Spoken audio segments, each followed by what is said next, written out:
Assalamualaikum warahmatullahi wabarakatuh. Perkenalkan, saya Iksanul Akbar. Di kesempatan kali ini saya ingin menjelaskan 4 poin. Yang pertama, apa itu media pembelajaran? Yang kedua, apa saja jenis-jenis media pembelajaran? Yang ketiga, perbandingan media pembelajaran yang digunakan di dalam negeri dan di luar negeri. Yang keempat, media apa yang cocok untuk digunakan di pendidikan teknologi informasi.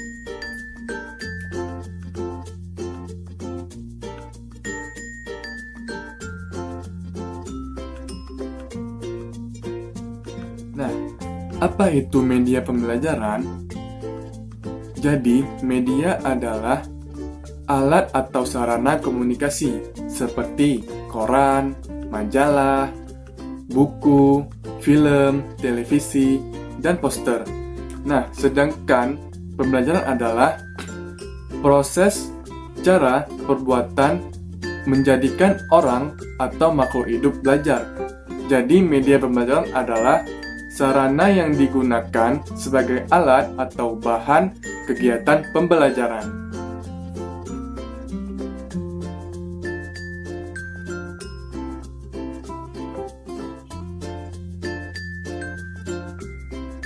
Apa saja jenis-jenis media pembelajaran? Yang pertama ada media teks. Jadi media teks ini terdiri dari huruf alfanumerik dan karakter, baik dicetak pada kertas, buku, atau diproyeksikan dari layar komputer. Contohnya seperti buku, majalah, koran, dan lain-lain. Yang kedua, ada media audio. Media ini berkaitan dengan indera pendengaran. Media audio berfungsi untuk menyampaikan suatu informasi dalam bentuk suara kepada pendengar. Contohnya seperti radio, tape recorder, dan telepon. Nah, yang ketiga ada media visual. Media ini berkaitan dengan indera penglihatan. Media visual berfungsi untuk menyampaikan suatu informasi dalam bentuk visual. Media ini menampilkan materialnya dengan menggunakan alat proyeksi atau proyektor. Media visual terbagi dua macam, yaitu media visual diam dan media visual gerak. Contoh media visual diam adalah foto, grafik, bagan, diagram, dan peta. Sedangkan media visual gerak contohnya adalah seperti film, bisu, dan sebagainya. Yang keempat, ada people media.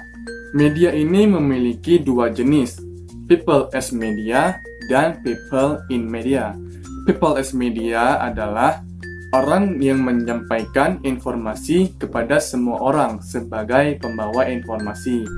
Contoh, opinion leader atau opininya seorang pemimpin, crowdsourcing, citizen journalism atau jurnalisme warga, dan social journalism atau jurnalisme sosial.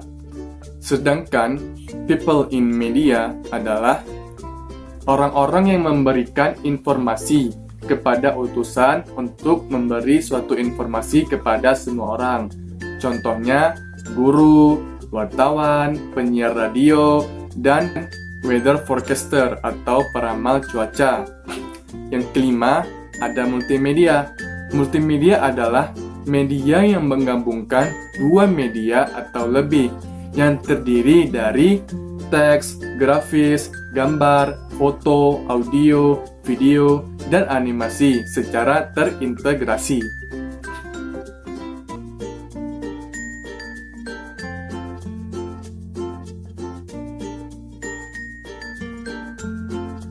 Nah, yang ketiga, perbandingan media pelajaran yang ada di dalam negeri dan di luar negeri.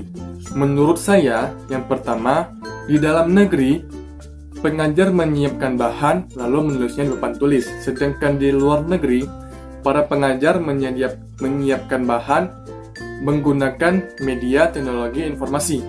Di luar negeri yang pendidikannya sudah maju, para pengajar menyiapkan bahan menggunakan laptop atau komputer, lalu menampilkannya menggunakan proyektor.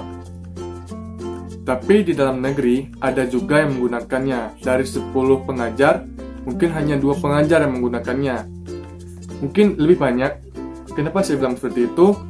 Karena Para pengajar di dalam negeri yang sudah menyiapkan bahannya menggunakan laptop atau komputer, ketika ingin menampilkannya menggunakan proyektor, terkadang proyektor yang disediakan di sekolah-sekolah atau di pihak tertentu, proyektornya itu sangat minim. Kadang-kadang harus berebut untuk mendapatkan proyektornya. Berbeda di luar negeri. Di luar negeri yang pendidikannya sudah maju, di satu kelas terdapat satu proyektor atau terkadang terdapat satu TV untuk menampilkan bahan ajar yang sudah disediakan oleh pengajar.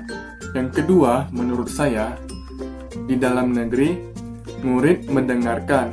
Di sini, murid terbagi pikirannya. Pada saat pengajar menjelaskan materi, para murid harus mencatat apa yang dijelaskan oleh pengajarnya agar ada peninggalan untuknya. Sedangkan di luar negeri, murid juga mendengarkan apa yang dijelaskan oleh para pengajarnya. Tetapi di sini para murid bisa fokus untuk mendengarkan apa yang telah diajarkan oleh para pengajarnya. Murid di sini bisa mencatat atau tidak mencatat.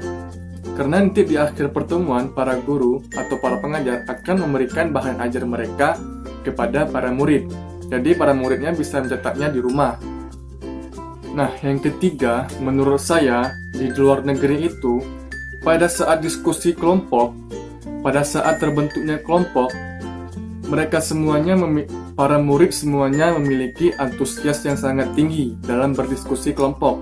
Mereka tidak hanya memberatkan ke satu atau dua orang, pasti seluruhnya akan berdiskusi, karena mereka saling mendukung dalam hal belajar dan disupport oleh gurunya sesuai kebutuhannya.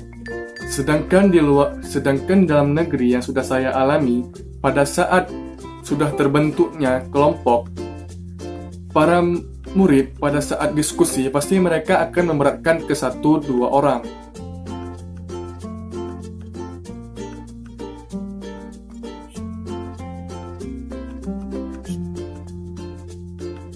Pembelajaran yang cocok untuk diterapkan di perkuliahan teknologi informasi adalah multimedia, karena media ini tidak hanya terdiri dari satu media, melainkan multi atau banyaknya media. Di sini, sembarang kombinasi yang terdiri atas teks, seni grafik, bunyi, animasi, dan video dapat digabung menjadi satu. Jadi dengan multimedia, para dosen tidak hanya berfokus pada teori saja, melainkan juga harus terdapat video yang di dalamnya terdapat bahan ajar berupa tutorial atau bahan ajar yang dapat dipraktekkan langsung oleh mahasiswa itu sendiri. Dengan adanya bahan ajar tersebut, maka para mahasiswa dapat mengulang-ulanginya sampai mahasiswa itu paham dengan sendirinya. Hanya itu saja yang dapat saya sampaikan. Jika ada kesalahan, saya mohon maaf, karena manusia itu tidak luput dari kesalahan. Assalamualaikum warahmatullahi wabarakatuh.